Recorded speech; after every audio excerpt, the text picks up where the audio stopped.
भैरू की खेल खेलगा प्रभु भैरू की खेल रासोल गौंदा प्रभु भैरू खेल रासोल गौंदा प्रभु भैरू तारी बजे बांसुरी मेरा प्रभु वृंदावन धाम प्यारे बजे बांसुरी मेरा प्रभु वृंदावन धाम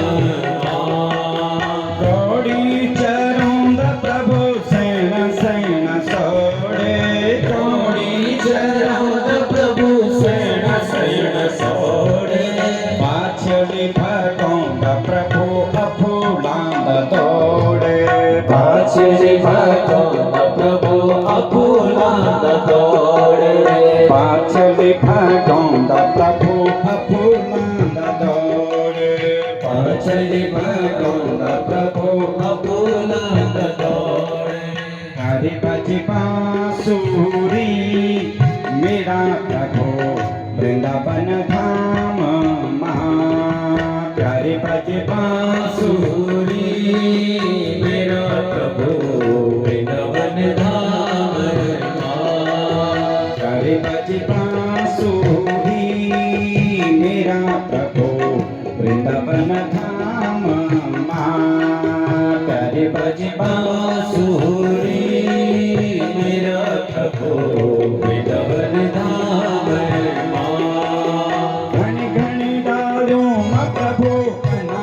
की जांदा घनी घनी डालियों प्रभु कनाल की जांदा ईश्वर किन गोर प्रभु चुनी चुनी खांदा ईश्वर किन गोर प्रभु चुनी चुनी खांदा तारे बजे बांसुरी मेरा प्रभु वृंदावन धाम प्यारे बजे बांसुरी मेरा प्रभु वृंदावन धाम माखन चुरोंदा प्रभु बाल बालों तक घनौंदा माखन चुरोंदा प्रभु बाल बालों खिलौंदा माखन चुरोंदा प्रभु बाल बालों खिलौंदा माखन चुरोंदा प्रभु बाल बालों खिलौंदा बांसुरी बजोंदा प्रभु मैं पहलू भोंदा बांसुरी बजोंदा प्रभु मेरो भोंदा प्यारे बजी बांसुरी मेरा प्रभु वृंदावन धाम प्यारे बजी बांसुरी मेरा प्रभु वृंदावन धाम प्यारे बजी बांसुरी मेरा प्रभु वृंदावन धाम प्यारे बजी बांसुरी मेरा प्रभु वृंदावन धाम बोले बाल मुकुंद भगवान की कल की कथा के प्रसंग में आप लोगों ने भगवान की सुंदर बाल लीलाओं का चिंतन किया। कभी कभी हम अपने जीवन में उन बाल लीलाओं का आनंद भी लेना चाहिए, है ना। कभी कभी हमें अपने आप को भगवान के सम्मुख बैठ करके और अपने आप को एक छोटा सा बच्चा भी बनाना चाहिए कि हमारा जीवन वास्तव में क्या है। भावों में छंत देवता, भगवान भाव में है। हम जैसा अपने आप को, अपने भाव को बनाएंगे वैसा ही हमारा जीवन होगा। उसी प्रकार का आनंद, उसी प्रकार का सुख, ऐश्वर्य हमें जीवन में प्राप्त होगा जैसा हमें हमारे विचारों में, हमारे चिंतन में चिंतन होगा। श्री बाल मुकुंद। अब आप देखिए सुंदर रास लीलाओं का वर्णन। रसो नाम रासः, रस की प्राप्ति जहां पर होती है। रस भी दो प्रकार से होता है। एक तो होता है किसी वस्तु को ग्रहण करने से, है ना। कोई भोजन हमने किया, किसी फल का रस लिया, वो खट्टा मीठा जैसा भी था वो सिर्फ जीवा हमें बता दिया। हमारे इस शरीर को जब भगवान ने बनाया है, इस शरीर के जितने भी अंग हमारे हैं वे सब अपने अपने कार्यों में प्रवृत्त हैं। ये नहीं है कि नेत्रों का कार्य हाथ कर रहा होगा, हाथों का कार्य नेत्र कर रहे होंगे, नहीं। जिह्वा का कार्य जिह्वा करती है, नासिका का कार्य नासिका करती है, कानों का कार्य कान करते हैं। ये सब अपने अपने कार्य कर रहे हैं। इस शरीर के ये जो अंग हमारे हैं ये हमारे आभूषण हैं। ये क्या है? हमारे आभूषण है। और ये जितने भी इस शरीर के ये आभूषण हैं ये सब अपना कार्य कर रहे हैं, ये सब अपना कार्य कर रहे हैं, यही समझना है। रसो नामा, अब मन है, इन सब तत्वों को जो जोड़ करके, इन सब तत्वों को नेत्र, कान, नासिका, जिह्वा, हाथ, ये सब जिन तत्वों को एकत्र करते हैं उन तत्वों को किसको देते हैं? मन को देते हैं, हृदय को देते हैं। इस मन को जब वे तत्व प्राप्त होते हैं तो वो उनका विश्लेषण करता है, किसमें क्या है, किसमें क्या है। और उस विश्लेषण से, उस तत्व के विश्लेषण से हमें जो रस की प्राप्ति होती है, जो आनंद की प्राप्ति होती है, जो सुख की प्राप्ति होती है, वही भगवान की रास लीला है। वही भगवान की रास लीला है। जो आनंद मिल रहा है, जो सुख मिल रहा है, जो ऐश्वर्य मिल रहा है, वो भगवान की रास लीला है।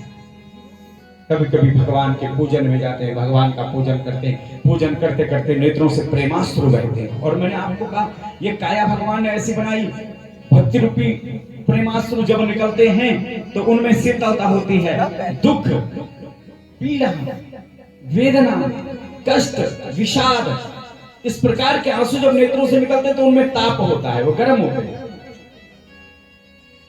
ये विशेषता है काया। ये प्रकट इसी शरीर से हो रहे हैं, लेकिन अंतर है। ये अंतरात्मा हमें प्रेरणा देती है कि इस समय जो ये प्रेमाश्रु निकल रहे हैं, वो जो छलक रहे हैं, वो हमें ज्ञान दे रहे हैं कि इस समय क्या है। भक्ति, आनंद, सुख जो मिल रहा है, जो हमें प्राप्त हो रहा है, उसको प्राप्त करने के लिए मन के अंदर सबसे बड़ा धन है, जीवन का सबसे बड़ा सुख है, जीवन का सबसे बड़ा आनंद है संतोष। मन में अगर संतोष नहीं है तो न संपत्ति काम आएगी, न धन काम आएगा, सब कुछ छूट जाना है। जिस दिन जाता है ना उस दिन तो कहते हैं निधन, कुछ नहीं है। निधन का मतलब होगा कुछ नहीं है तेरे पास, खाली है। और विशेषता देखिए, जब जन्म होता है तो मुट्ठी बंद करके आते हैं, माँ के गर्भ से जन्म लिए बहुत कुछ लेकर के आए इस संसार में, लेकिन जब गए तो सबको दिखा दिया, घर को दिखाया, परिवार को दिखाया, संसार को दिखाया, देखो मेरे हाथ खुले हैं, कुछ नहीं लेगा अपने साथ। लेकिन ऐसा नहीं है कि मैं साथ में नहीं ले जाता। मैं अगर अपने साथ में ले गया तो अपना अच्छा और बुरा कर्म, जो मैंने अच्छा किया उसका फल भी मुझे मिलेगा। एक व्यक्ति कभी अपने जीवन में सत्कर्म नहीं किया, कभी नहीं, अपने जीवन में कभी धर्म का चिंतन नहीं किया, अंतिम अंत समय पर एक छोटा सा पुण्य, एक छोटा सा पुण्य, उस पुण्य के प्रभाव से उसके सारे पाप को मिट गए। कैसे मिटे? चले गए धर्मराज की नगरी में, धर्मराज की नगरी में पहुंचे तो धर्मराज जी ने चित्रगुप्त जी को बुलाया। अब वहां की परिपाटी देखिए, धर्मराज जी अपने आप नहीं पलटते हैं सारे पुत्र, किसने क्या लिखा? धर्मराज जी व्यक्ति के शुभ और अशुभ कर्मों को पूछते हैं चित्रगुप्त जी से। और चित्रगुप्त जी भी ऐसा नहीं है कि चित्रगुप्त, वहां सत्य है ना, वहां असत्य नहीं है, वहां धर्म है, वहां अधर्म नहीं है, वहां नीति है, वहां अनीति नहीं है। चित्रगुप्त जी किससे पूछते हैं? ब्रह्मा जी के पुत्र श्रवण और श्रवणी से पूछते हैं कि देखो जो तुम घूम रहे हो संसार में, मन के अंदर, मन के बाहर, जो भी कर्म व्यक्ति ने किया तुमने मुझसे निवेदन किया और मैंने खाते में लिख दिया, क्या ये सही है? धर्मराज सामने बैठे हुए हैं, हमने आपसे जो कहा वो सत्य है। अब धर्मराज जी के पास सारा निवेदन हुआ, महाराज पुण्य की संख्या इतनी और पाप की संख्या इतनी। देखा सारे पृष्ठ खुले, सब खाली। अंतिम पृष्ठ पर एक सत्कर्म का चिन्ह अंकित है। महाराज अंत समय जब इसने एक पुण्य किया है, धर्मराज जी ने बुलाया, इधर आओ मेरे पास, अपने पास बुलाया। तुम ये बताओ, तुम पुण्य का फल भोगना चाहते हो कि पाप का फल भोगना चाहते हो? बोला महाराज इसमें अंतर क्या है? इसमें अंतर क्या है? बोला देखो, पुण्य के प्रभाव में अब मैं तुम्हें ज्यादा क्या समझ, तुम समझ नहीं पाओगे क्योंकि जीव हो। इसलिए इसमें अंतर यह है कि किसी एक लोक के दर्शन कर सकते हो। जिस लोक के दर्शन करना चाहते हो मैं तुम्हें भेजूंगा। जिस भी लोक के दर्शन करना चाहते हो, चाहे ब्रह्म लोक जाना चाहते हो, चाहे शिव लोक जाना चाहते हो, चाहे विष्णु लोक जाना चाहते हो, जिस लोक में जाना चाहोगे उस लोक के दर्शन करवा दूंगा, फिर वापस आना पड़ेगा। बोला तब पाप का फल भोगना पड़ेगा। बोला पाप का फल कब मिटेगा? बोला कई जन्मों तक, बहुत सरलता से नहीं मिटेगा। तो महाराज पुण्य का फल छोटा है ना, तो पहले छोटा ही फल दे, पुण्य का ही फल दे। जाओ किस लोक में जाना चाहते हो? कहा जाना चाहता हूं भगवान बाल मुकुंद के लोक में, भगवान नारायण के लोक को देखना चाहता हूं। सब कहते हैं नारायण का लोक दिव्य है, जो वहां जाता है वो तर जाता है। तो देखता हूं क्या मैं भी तरता हूं कि नहीं तरता। चलते चलते विमान में बैठा हुआ है, भगवान के 12 अक्षर का मंत्र जप कर रहा है, प्रार्थना कर रहा है, ए बाल मुकुंद भगवान तेरे लोक के द्वार पर आ रहा हूं, तेरे दर्शन हो जाए भगवान। जैसे ही भगवान के लोक के द्वार पर प्रवेश किया, द्वारपालों ने कहा क्या चाहते हो? बोला भगवान के दर्शन करना चाहता हूं। भगवान के दर्शन? तब तक धर्मराज जी के सेवकों का नहीं, धर्मराज जी ने कहा कि इसे तो सिर्फ एक लोक दिखाना। बोला लोक देखा कहां मैंने, अभी तो द्वार बंद हैं, जब तक द्वार नहीं खुलेंगे तब तक तो लोक के दर्शन कहां से होंगे। इसलिए द्वारपालों ने द्वार खोले, सामने देखा शशांक चक्रम सकीट कुंडलम सपीत वस्त्रम शिरसि विभीषण साहार वक्षस्थलकोत्सुवश्रियम नमामि विष्णु शिरसस् चतुर्भुजम। सामने भगवान बैठे हुए हैं, नेत्रों से प्रेमास्त्र बहने लगे। ए नारायण, दुर्लभता से ये मनुष्य जीवन प्राप्त हुआ था, बड़ी कठिनाइयों से 84 लाख योनियों में भटकती भटकती इस मानव देह की प्राप्ति हुई, और इस देह को प्राप्त करने के पश्चात भी संसारिक विषयों में ही आसक्त रहा, पाप में रत रहा, पाप कर रहा था, पुण्य का कभी चिंतन नहीं किया।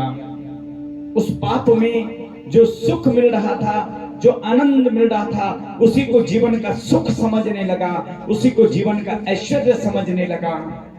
पर ये तो ज्ञान ही नहीं था कि आपका दिव्य धाम इतना सुंदर होगा।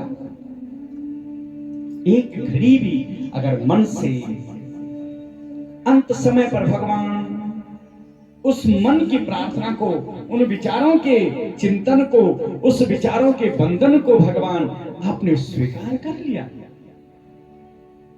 ये पुण्य का प्रभाव है। रोने लगा, सोचने लगा, हे प्रभु अब तो आप बस दर्शन हो गए आपके। विमान में बैठा वापस धर्मराज की नगरी को जाने लगा। भगवान ने कहा कहां ले जा रहे हो इसे? बोला प्रभु वापस ले जा रहे हैं। बोला नहीं, अरे मेरे नगर के द्वार जिसके लिए एक बार खुल जाते हैं ना, वो वापस नहीं जाता है। मेरे द्वार पर एक बार कोई आ जाता है, कायेन वाचा मनसेन्द्रिया वा बुद्ध्यात्मना वा प्रकृति स्वभावा। काया मन से, वाणी से, विचार से जिसने एक पल भी, एक घड़ी भी मेरा चिंतन कर लिया, वह संसार के पाप तापों से मुक्त हो जाता है। ये तो मुक्त हो गया, उस एक छोटे से पुण्य के प्रभाव से ये मुक्त हो गया। अब तो ये मेरे लोक का निवासी बन गया। ये धर्म है, ये भगवान की रासलीला है। रसो नामा, ये आनंद है जीवन का, ये सुख है। भगवान ने यही नहीं कहा कि तू अपना घर छोड़ दे, अपना परिवार छोड़ दे, अपने बच्चों को छोड़ दे, अपने नाती पोतों को छोड़ दे। ये मेरा कर्म है। दादा का कर्तव्य है नाती पोतों को देखना, दादी का कर्तव्य है उनको देखना।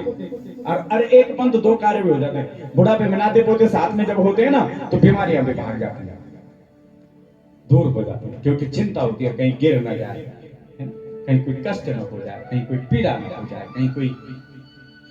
ये मेरा है, उससे प्रेम है। ये भगवान, ये मेरा कर्तव्य है, ये मेरा धर्म है। उसका लालन पालन करना, उसको शिक्षा देना, उसको सन्मार्ग पर उसमें आसक्त होना, ये मेरा धर्म नहीं है। इसका मतलब ये नहीं है कि मैं बस नाते पोते, अरे साहब मैं तो कहीं नहीं, उसका चिंतन। पर परमात्मा भगवान आज सुंदर रासलीला का आनंद, रसो नाम रासा, उस आनंद को प्राप्त करते हुए, उस सच्चित आनंद का चिंतन करते हुए यहां अब देखिए कंस चुप नहीं बैठ रहा है, कंस चुप नहीं बैठ रहा है। जितने खिलौने भेजे भांजा सब तोड़ रहा है, सारे खिलौने भाने लगे तोड़ दिए, चिंता में पड़ गया। ये कंस रूपी अहंकार जब मन के अंदर प्रवेश कर जाता है ना, कहते हैं ना चिंता चिता के समान होती है। चिता की अग्नि तो शरीर को जलाती है, लेकिन चिंता की अग्नि तो हृदय को जलाती है, हृदय को नष्ट कर देती है। किसी भी प्रकार की चिंता मन में हो, वो इस अंतःकरण को जला देती है। मन अस्थिर हो जाता है, वो मंथा घूम रही है, भ्रमण कर रही है। आज भगवान, कंस बड़ा चिंतित है, सोचने लगा, इतने भेज दिए, पूतना गई वापस नहीं आई, अरिष्टासुर का नाम देता गया, सकटासुर गया, बहुत सारे गए, वृषासुर गया, लेकिन ये जा कर रहे, वापस तो कोई आ ही नहीं रहा। एक दैत्य है, कौन है वो? अरिष्टासुर नाम का दैत्य है, जिससे कंस भी भयभीत होता है, जिसको देख करके कंस को लगता है कि ये मुझसे भी बलशाली है। अब किसी को भेजता हूं, उसको बुलाया, भैया तुम मेरा मित्र हो, क्या करना है? उस गोकुल में, उस वृंदावन में सुना मैंने तो छोटे छोटे बालक हैं, और क्या उनमें इतना पराक्रम है? अरे महाराज आप पूरी कहानी मत सुनाइए मुझे, आप ये बताइए मुझे क्या करना है। बोलो जाओ और उन दोनों बालकों का वध करके आओ। अरिष्टासुर नाम का दैत्य जाता है, भगवान के साथ में युद्ध होता है, भगवान उसका उद्धार करते हैं। जब भगवान ने उसका उद्धार किया तो जो पीछे से भेजे थे ना गुप्तचर, अब आज तक नहीं भेजे पीछे से देखने वाले किसी को, तो देखो ये लड़ाई करता भी नहीं, कहीं ऐसा तो नहीं कि उसकी रोटी खा करके उसी का नौक हो जाएगा। पता नहीं कहीं मेरे शत्रु की सेना तो तैयार नहीं हुई। ये सोच करके, विचार करते हुए आज पीछे से भेजा तो देखा अरिष्टासुर नाम के दैत्य का वध हो गया। वो जो गुप्तचर जा रखे थे उन्होंने कहा महाराज अरिष्टासुर का वध हो गया। क्या कह रहे हो? अरिष्टासुर का वध होना संभव नहीं है, कोई नहीं मार सकता उसे। ये कौन करे? कंस कह रहा है। अरिष्टे लिखते देते कृष्ण अद्भुत कर्मणा, कंस यथा भगवान नारदो देव दर्शना। सुना अरिष्टासुर का वध हो गया। किसने किया? अरे कृष्ण नाम का कोई एक बालक है वहां, छोटा सा एक बलराम नाम का एक बालक है महाराज। लोग कृष्ण करके पुकार रहे थे। जब वह अरिष्टासुर का वध कर रहा था तो सब कह रहे थे कृष्ण बलराम की जय हो, कृष्ण बलराम की जय हो। हमने देखा तो छोटे छोटे बालक है महाराज, ग्वाल बालक हैं, उन्हें हमने देखा। अच्छा, अद्भुत कर्म, बड़े अद्भुत पराक्रमी है महाराज। ये कंस से बता रहे हैं। कौन बता रहे हैं? जो डर रहा था वो और भयभीत कर भगवान के स्वरूप को बता करके कहा। सुना, जैसे ही सोचने लगा, सुन रहा तब तक नारदो देव दर्शना, संत समागम हरे कथा तुलसी दुर्लभ। भगवान का चिंतन कर रहा है, शत्रु भाव से ही चिंतन कर रहा है, तो लेकिन चिंतन तो कर रहा है ना भगवान का। नारदो देव दर्शन, नारद जी का आगमन हुआ, नारद जी को देखा, सोचने लगा। नारद जी ने कहा कंस क्या बात है, आज बहुत चिंता। बोला नारद जी तुम्हारी भी लीला समझ में नहीं आती, तुम बहुत नट हो। बोला अरे क्या बात हो गई।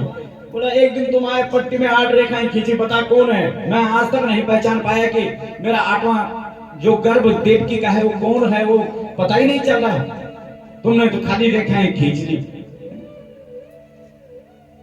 समझ नहीं पा रहा वो 8वां गर्भ कौन है, कहां है। 6 तो मैंने मार दिए, 6 तो मैंने अपने हाथ से मारे हैं ना, 6 का तो उद्धार मैंने किया है अपने हाथों से, 7वां का पता ही नहीं चला। 8वां सुना तो मैंने ये था कि कन्या हुई, लेकिन वो कन्या को तो बोल करके चली गई कि नहीं तेरा काल पैदा होगा। मैं उस काल को ढूंढते ढूंढते ढूंढते ढूंढते, लेकिन आज तक पता नहीं चला कि वो काल है कहां। जिसके पीछे मैंने अनेकों काल भेज दिए, वे सब उसी के ग्रास बन गए, लेकिन मुझे उसका पता नहीं चला कौन है। तब नारद जी कहते हैं सत्य बताऊं तुझे, सत्य को जानना चाहता है, सत्य को सुनने की शक्ति है, सत्य को समझने की शक्ति है, सत्य को ग्रहण करने की शक्ति है। बोला हाँ बताओ ना मुझे, मैं जानना चाहता हूं। तो नारद जी कहते हैं यह है नारद। नारद जी ने कहा एक कंस, यशोदायां सुतां कन्या देवक्या कृष्णमेव च